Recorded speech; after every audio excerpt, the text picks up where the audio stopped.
এই মুহূর্তে যে খবরের দিকে নজর রাখবো, কংগ্রেস অফিসে তাণ্ডবে ধৃত ৩। কলকাতায় কংগ্রেসের কার্যালয়ে ঢুকে ভাঙচুর। বিজেপি নেতা রাকেশ সিং এর নেতৃত্বে ভাঙচুর চালানো হয় এবং সেই ঘটনাতে এবার ৩ জনকে গ্রেফতার করলো পুলিশ। কংগ্রেস অফিসে তাণ্ডবে ধৃত ৩। গতকাল কলকাতায় কংগ্রেসের কার্যালয়ে ঢুকে ভাঙচুর চালানো হয়। বিজেপি নেতা রাকেশ সিং এর নেতৃত্বে ভাঙচুর চলে। আমাদের সঙ্গে এই মুহূর্তে রয়েছেন প্রতিনিধি অমিত। অমিত, কি খবর পাওয়া যাচ্ছে? কাদের কাদের গ্রেফতার করা হয়েছে? এখনো পর্যন্ত প্রদেশ কংগ্রেস অফিসে গতকাল যে হামলার ঘটনা হয়েছে, রাকেশ সিং নেতৃত্বে হামলা চালানো হয়েছিল, সেক্ষেত্রে ৩ জনকে গ্রেফতার করা হয়েছে এমনটা কিন্তু কলকাতা পুলিশ সূত্রে জানতে পারছি।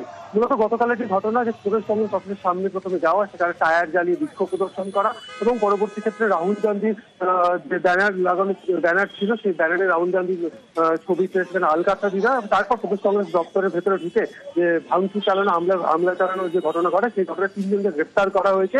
ধৃতদের মধ্যে বিজয় প্রসাদ ধানুক, সন্তোষ কুমার রাজভার এবং সিদ্ধেন্দু সামন্ত ৩ জনকে গ্রেফতার করা হয়েছে এবং বাকিদের ফুটেজ থেকে চিহ্নিত করার কাজ ইতিমধ্যেই চলছে এবং রাকেশ সিং সহ একাধিক ব্যক্তি যারা কালকে ঘটনার সঙ্গে ছিল, তাদের বিরুদ্ধে প্রত্যেকের বিরুদ্ধে এফআইআর হয়েছে। কারণ প্রদেশ কংগ্রেস দপ্তরের তরফে এনটারি থানায় লিখিত অভিযোগ হচ্ছে, তারই ভিত্তিতে এফআইআর করে তদন্ত শুরু করা হয়েছে এনটারি থানার তরফে। বেশ, ধন্যবাদ।